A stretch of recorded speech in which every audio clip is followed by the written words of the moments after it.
Hey everyone, this is Karen from Blue Rooster Farm, and today we are going to be making a dry cake mix that you can keep in your pantry and scoop out what you need when you need it. We are also going to use some of that dry cake mix to make a delicious peach cobbler using some of our peaches that we just canned up the other day. So if you're interested in seeing how these recipes go together, stick around.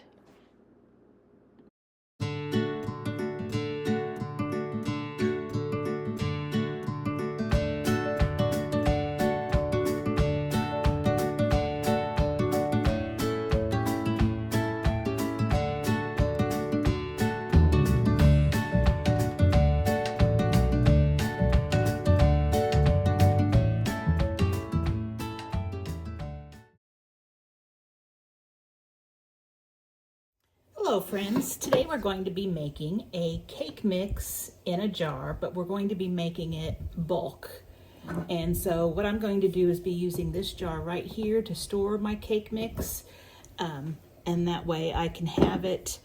We know that the price of our cake mixes are going up in the grocery store, plus they have decreased the amount in each box. So it's really disappointing when you make a cake using a box mix that you're coming up with a smaller cake, but this cake will be a nice size. So what we're going to do is we're going to mix all the ingredients in here, and then we're going to put it in our jar, and we're going to be able to use it anytime we'd like. So I'm going to be making enough cake mix for 4 cakes, okay? And each cake is going to take 4.5 cups of this mix. So I will put the single recipe in at the end of this video, and also I will be sharing it on my Facebook page in about 2 days if you can see it better on that. I will also share the 4 times the single batch what we're making today. So I'll have both big bulk batch and your single batch. So let's go ahead and get started. So we need 2 3/4 cups of, well, for one batch you would need 2 3/4 cup of flour. And so that makes 11 cups for this big batch. So I've got my regular all-purpose flour here, and I am going to just 1, 2,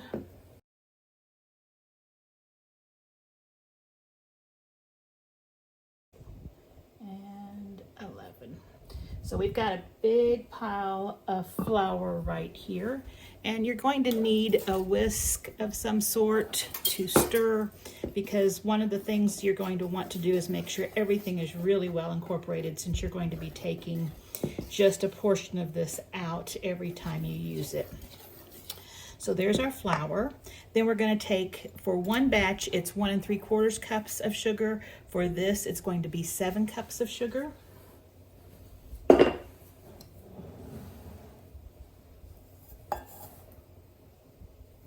One.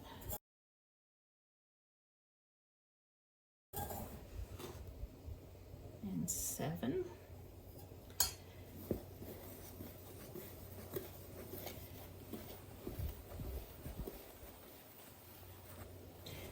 I'm just stirring it right now, but we'll be stirring it more in a minute. But as long as we stir after each ingredient, I think it will get mixed up really well. Now the sugar will have a tendency to go to the bottom because it is heavier. So every time you're getting ready to use this out of the jar, I would turn it upside down a couple of times and then kind of give it a whisk in the jar, and then measure out what you need. The next thing we're adding is, for a single batch, 2 tablespoons of cornstarch.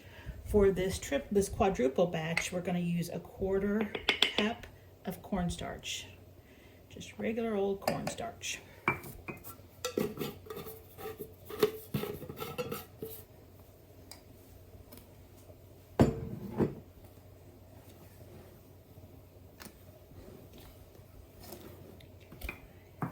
For a single batch, we're going to be using 2 teaspoons of baking powder, which for a quadruple batch is 8 teaspoons, which would be the same as 2 tablespoons and 2 teaspoons.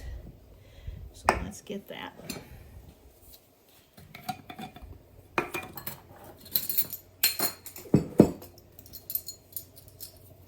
Now we're going to mix this up and make something with it here in just a second, just to get us started. This isn't only for cakes. I've got a few other ideas that you're going to be able to use this for. And so I'll be using this for a couple of things. And when I do, I'll make videos making things with it. So that was 2 tablespoons, and now I need 2 teaspoons. 1, and that one wasn't quite full. Now, when you are using baking soda or baking powder, always make sure it's fresh. If it's been sitting in the jar for a long time, it might not be as potent as it should be, and it might not allow your product to have the rise that you would like it to have. So if you've had some baking powder or baking soda in a jar for a long time, I would definitely freshen that up with a new box. They're not all that expensive, and it's worth having a good baked item. All right, now we're going to add salt. Normally I use, when I cook, the kosher salt, but because I want this to all be consistent, I'm going to just use regular table salt. And for one batch, it's a half a teaspoon, so we're going to use 2 teaspoons.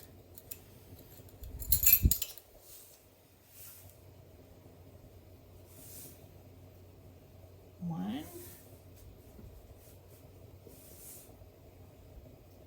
2. So we're just going to mix this. While I'm mixing, what you're going to do is, when you need to make a cake, you're going to take out 4½ cups of this, and you're going to mix it with a ½ cup of melted butter, 1 1/4 cups of milk, 3 eggs, and 2½ teaspoons of vanilla.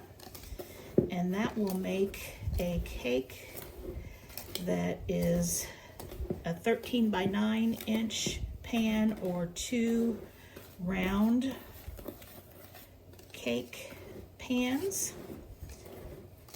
the size that you used to be able to buy at the store. All right. So now we're going to see if it fits in the jar. And if it doesn't, I'm going to use a batch right now. So I did not know how big my jar was. So we'll see.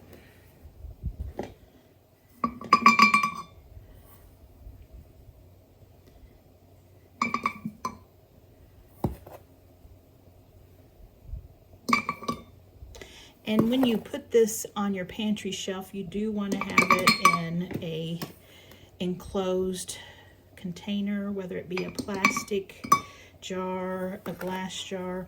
You could use a plastic bag, but that is more susceptible to getting mice or something to get into it.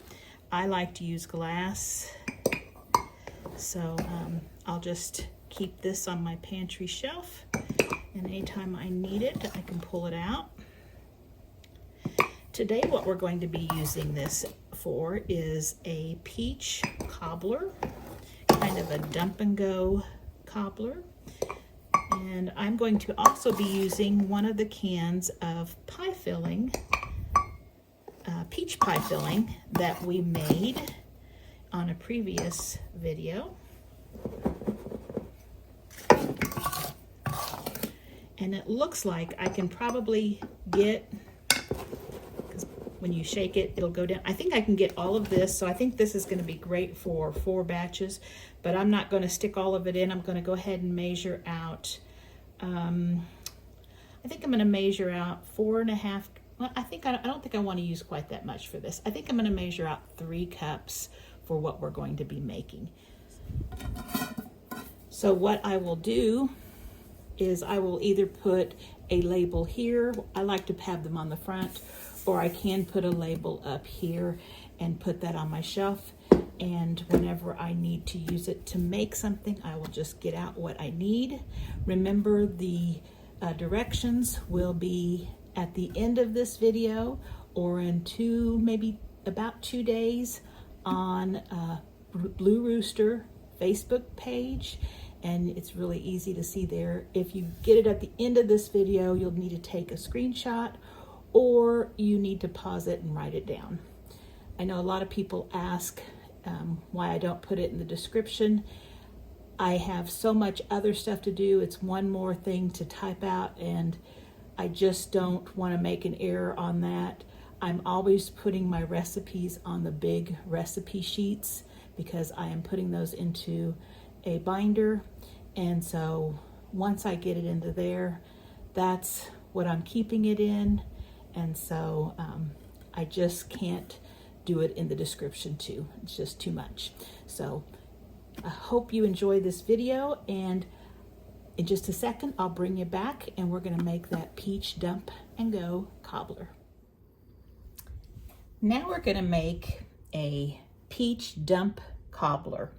Now before we do, I just want to show you, I put a sticker here that says cake mix, and then I have these cool stickers that I almost forgot I had, and they were from the dollar store, I believe, and it has what the recipe is, and that says yellow cake. I don't know if you can see that or not.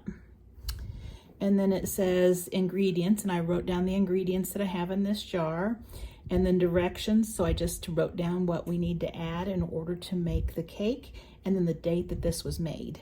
So that's going to be handy to have on that.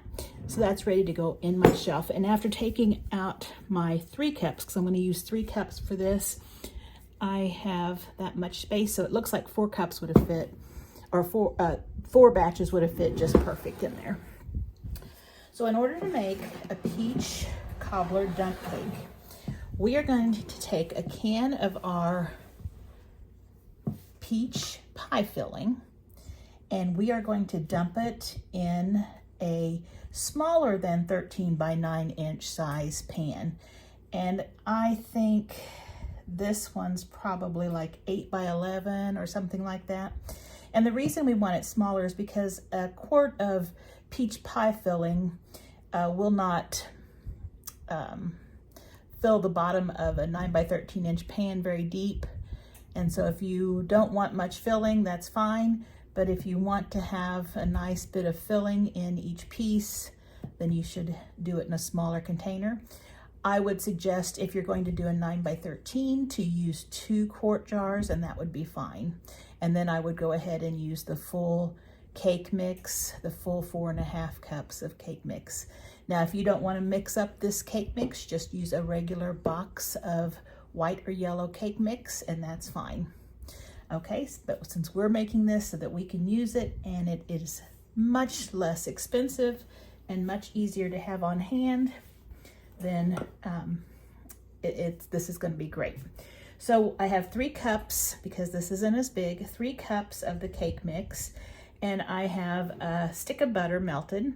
And before I put the pie filling in here, I just took a stick of butter and I just rubbed the stick around the pan to get it nice and coated. And I didn't use the whole stick, I just used the stick to rub on the pan. So I just had a nice little layer of butter to use as a non-stick surface. So then I added my quart of peach pie filling. And now all I'm going to do is I am just going to sprinkle my cake mix on top of my pie filling. Now, if you like a really thick crust, you could go ahead and use the 4.5 cups, but I think that is pretty thick and pretty sweet. So if we're only doing the 3, and I think the 3 is going to be quite enough too. In fact, you could even do less. So let's see if 3 is what I want to do. Yeah, I think 3. So I'm going to go ahead, and then I am going to just kind of level it, but I'm not making it smooth, just leveling it and getting it into the corners. You want it to get all the way into the corners. And I'm kind of leaving a few little valleys and hills because when that butter is poured over it, it'll have a place to set and just won't run off. Just kind of putting it down like that. Now we're taking our melted butter and we are just pouring it on the top. And see how the little valleys there keep hold of that butter. Let me get a spatula and rinse that out.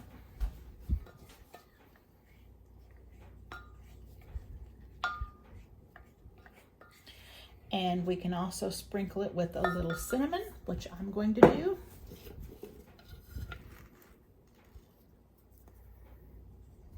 And just however much you like.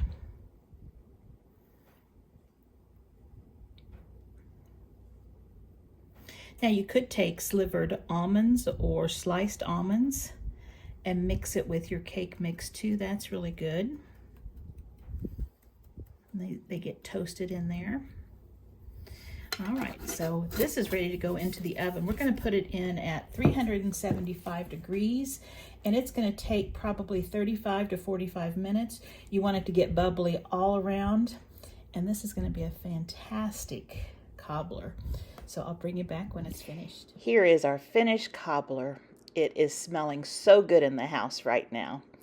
So I took it out of the oven about 30 minutes ago, and so it's still hot, but not bubbly hot. It took about 45 minutes in my oven to bake, and I'm just going to scoop up some and put it here in a bowl. We're getting ready to have some dessert. And you can see that the peaches have really held their shape in our canned pie filling. Remember, when you're canning, you want to use firm fruit, especially for pie fillings and things. So whenever you're doing peach pie filling, it may not be the best eating peach that you're using, but when it gets in the pie filling, when you've added sugar and you've cooked it, they taste delicious and they hold their shape really, really well. As you see, we've added a big scoop of ice cream, and now this peach cobbler is ready to enjoy. I hope you like this video. If you do, please give it a thumbs up, share it, and if you have questions, don't forget to comment. I would appreciate all those things. Also, if you enjoy my videos, please be sure to subscribe. That helps me out so much and allows others to see these videos. Thanks for watching. Bye-bye.